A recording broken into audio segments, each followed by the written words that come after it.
So guys, panibagong topic na naman tayo patungkol sa APAM. Ayan, nagbabalik si Mama Sang, ang inyong lingkod. Pag-uusapan naman po natin kung kailangan bang irehistro ang ating mga kasal sa ating mga APAM sa kanilang bansa. Iba-iba po ang rules, iba-iba rin po ang mga proseso. Ayan, tatalakayin natin kalimitan po patungkol sa Western country.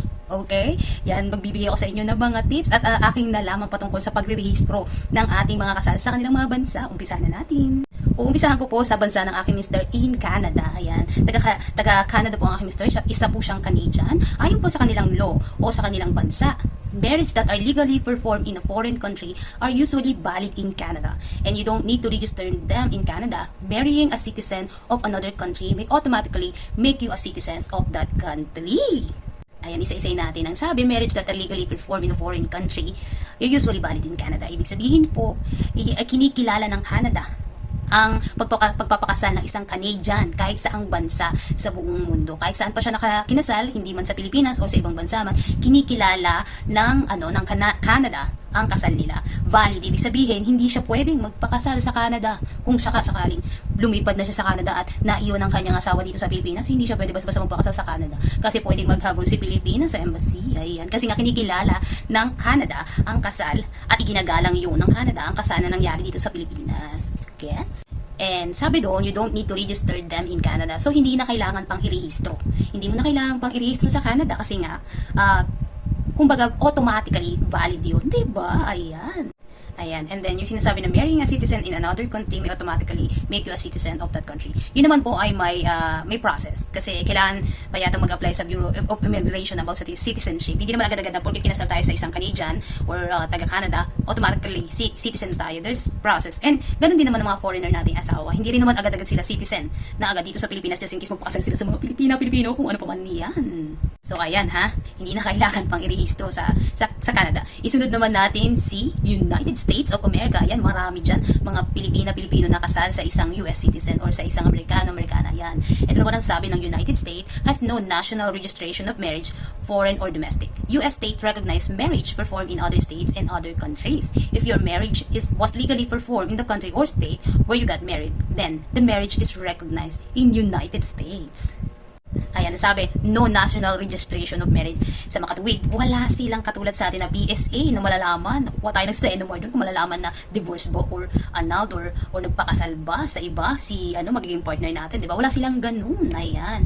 Pero ang sabi, US state recognized marriage performed in other state or other country. Ibig sabihin, nire-recognize din nila ang kasal na mangyayari dito sa Pilipinas, nire-recognize din nila dun sa Amerika. So, hanggat hindi pa papa-divorce, just in case magkaroon ng kayo ng problema, hanggat hindi kanya dinidivorce, hindi pa siya pwede magpakasal for another American kasi magiging invalid ang kanilang marriage doon. So, kapag may nangyari sa kanya, just in case, huwag naman sana. Yan.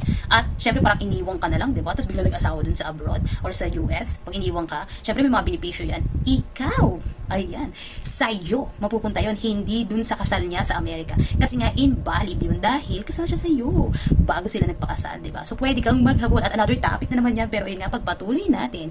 Ayan, sabi nga, if your marriage was legally performed in the country or state when you got married, then the marriage is recognized in the US. So, nare-recognize din nila, iginagalang nila ang kasal kahit saan man lupalok ng mundo.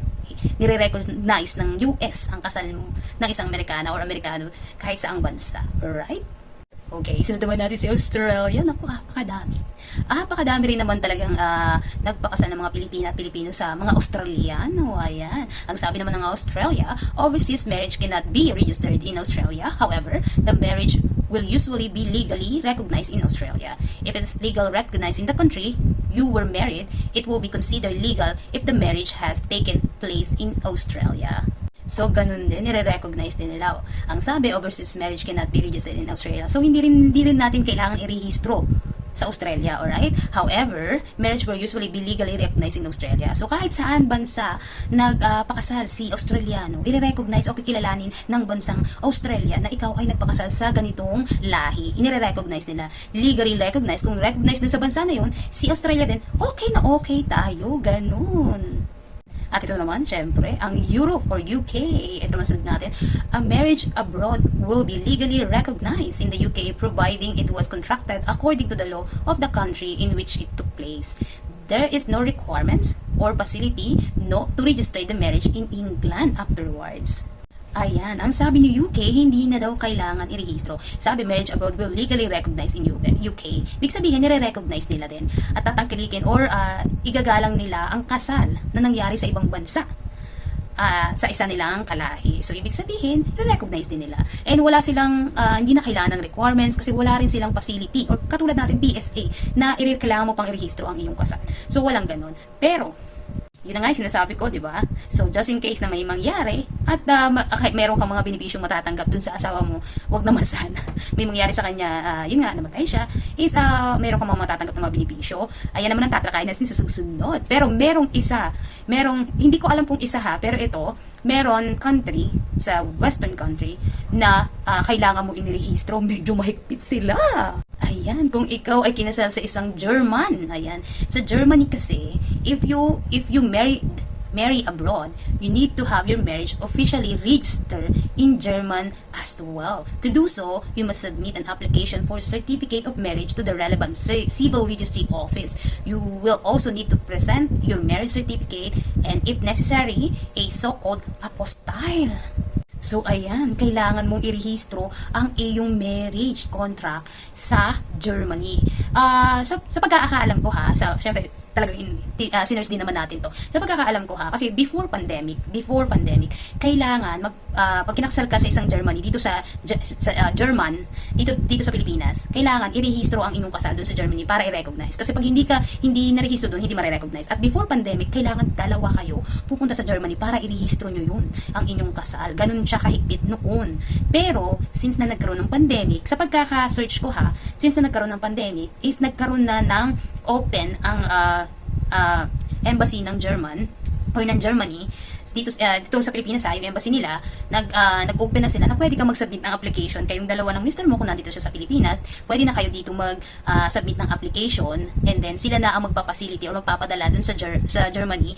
Tapos sila na rin na magre-rehistro, kumbaga doon mo siya mismo papadala dun sa civil registry nila na tinatawag dun. Tapos maghihintay ka na lang ng letter nila pabalik na rehistro na yung iyong marriage. Ayan. At ang alam ko may kaukulang fee. Ayan, kung sino makakasal dyan sa German or nakapagpakasal kayo sa German or taga Germany, ayan, kailangan nyo pong i-rehistro. Whether tapos na po ang pandemic o hindi pa, kailangan i-rehistro kasi hindi po tayo mare-recognize. Ayan, kaya kailangan nyo i-rehistro. So, ayun lang, yung mga major country talaga na maraming kasal sa mga Pilipino. Kalimitan, sinerge ko talaga sila kung ano yung mga bansa na maraming nakapagpakasal na Pilipina sa kalimitan talaga sa western country talaga.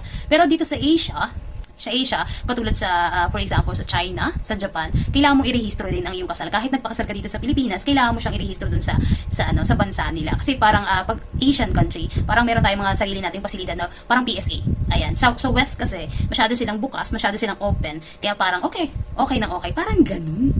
So, ayun naman, yun nga yung sinasabi ko kanina, tatalakayin naman natin sa susunod ang patungkol, paano nga naman pag hindi ka pa napetisyon ng asawa mo at nasa Pilipinas ka pa at ang mister mo ay nasa kanilang bansa at nagkaroon ng aksidente, huwag naman sana. Ayan, nagkaroon ng aksidente, paano nga naman? Kasi meron pa rin mga benepisyo yan na matatanggap ka kahit ka pa ay hindi citizen dun sa bansa nila automatically because kasal ka sa kalahi nila. So kung anong benepisyo yun, natural, ikaw ang asawa, sa'yo mapupunta. At kung ano man ari-arian niya dun sa bansa nila, sa'yo pa rin yun mapupunta. Ayun naman paano ang gagawin at ano ang mga proseso. Yan naman ang susunod ay tutulong sa inyo para naman sa susunod nating topic. At syempre, yun lang. Good luck sa inyo.